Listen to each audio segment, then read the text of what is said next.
पिछले 22 सालों से रणदीप सुरजेवाला और जयप्रकाश के बीच चल रहा सियासी दंगल अब निर्णायक दौर में पहुंच चुका है। दोनों ही नेता 2024 के चुनाव में एक दूसरे को निपटाने की मुहिम का आगाज कर चुके हैं। रणदीप सुरजेवाला 20 सालों के दौरान आम कांग्रेस वर्कर से शुरू होकर अब गांधी परिवार के खास नेताओं में शामिल होकर अपना बड़ा कद बना चुके हैं। वहीं दूसरी तरफ जयप्रकाश कई नेताओं और कई पार्टियों को बदलने के बाद अब पूर्व सीएम भूपेंद्र हुड्डा की शरण में जा चुके हैं।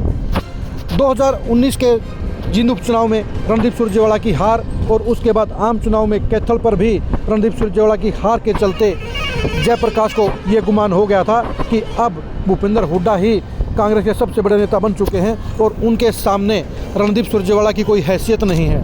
इसलिए जयप्रकाश अपनी लिमिट से पार चले गए और वो बात बात पर रणदीप सुरजेवाला को आंखें दिखाने लग गए। जयप्रकाश को यह नहीं मालूम था कि कर्नाटक चुनाव के बाद रणदीप सुरजेवाला का सियासी रसूख बढ़ जाएगा और गांधी परिवार की नज़रों में उनका रुतबा और भी बढ़ जाएगा। लेकिन जयप्रकाश को अभी भी ये लगता है कि भूपेंद्र हुड्डा उनको बचा लेंगे।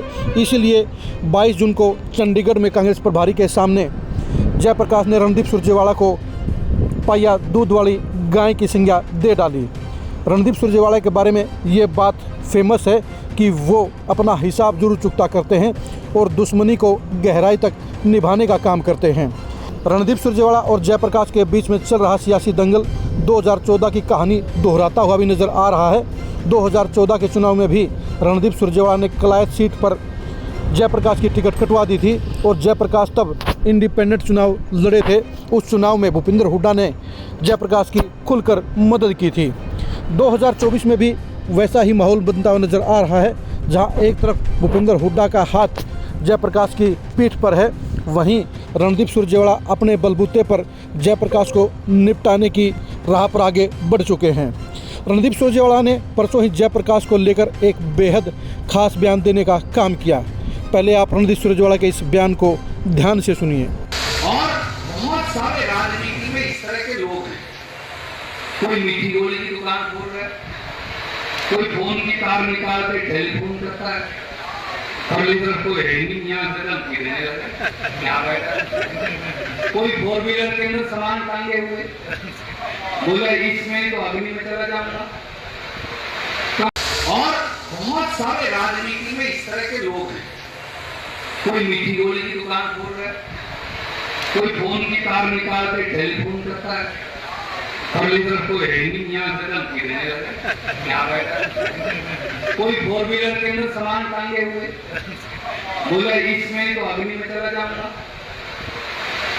और बहुत सारे राजनीति में इस तरह के लोग हैं, कोई मीठी गोली की दुकान खोल रहा है, कोई फोन की तार निकाल के टेलीफोन करता है, इधर कोई है नहीं, यहाँ से धमकी देने लगा क्या बैठा, कोई 4 व्हीलर के अंदर सामान टांगे हुए, बोला इसमें तो अग्नि में चला जाऊंगा।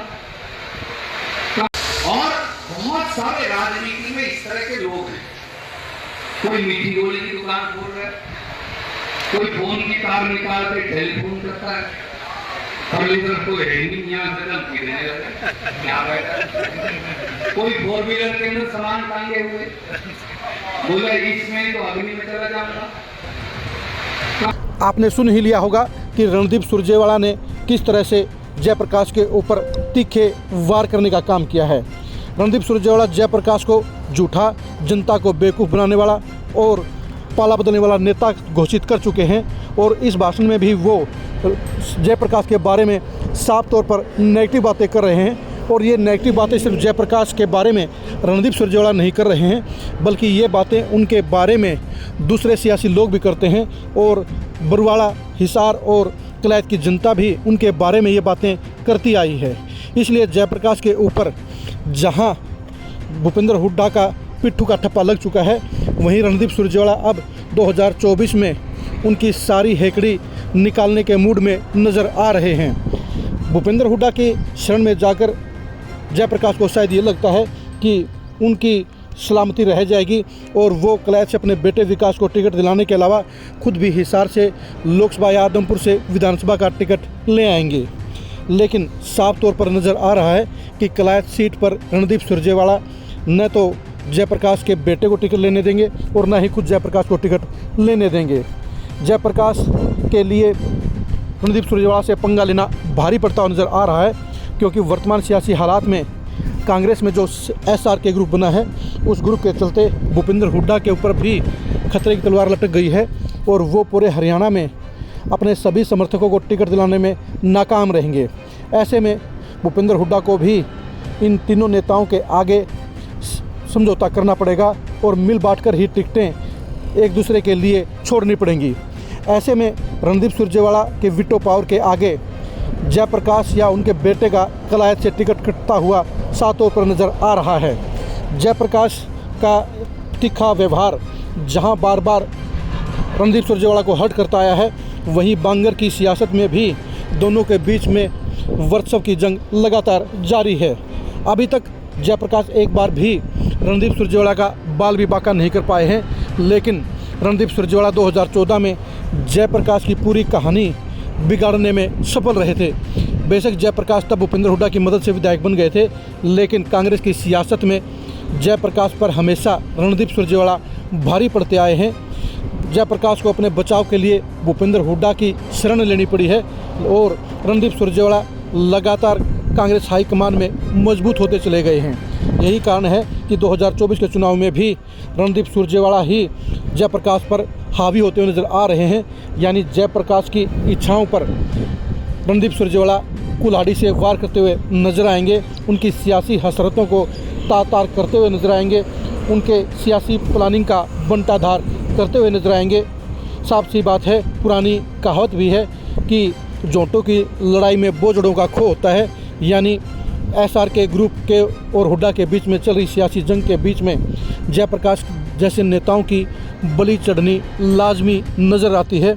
अब देखने की बात यह है कि जयप्रकाश अपने आप को 2024 में किस प्रकार से बचा पाते हैं, वो अपनी कलायत सीट पर किस तरह से टिकट हासिल कर पाते हैं। लेकिन अभी तक जो आसार नज़र आ रहे हैं वो ये कहानी बयान कर रहे हैं कि 2024 में कलायत से रणदीप सुरजेवाला न तो जयप्रकाश को टिकट लेने देंगे और न ही उनके बेटे विकास की कांग्रेस की प्रत्याशी के तौर पर सियासी लॉन्चिंग होने देंगे। अब देखने की बात यही है कि दोनों ही नेता एक दूसरे को पछाड़ने के लिए किस रणनीति को अपनाते हैं और 2024 के चुनाव में किस नेता का पलड़ा भारी रहता है। जयप्रकाश और रणदीप सुरजेवाला के बीच चल रही इस खिंचातानी की खबरों को एक्सक्लूसिव जानने के लिए आप लगातार खरी न्यूज़ के साथ जुड़े रहिए। आप हमारे फेसबुक पेज को लाइक कीजिए और यूट्यूब चैनल को सब्सक्राइब कीजिए। नमस्कार।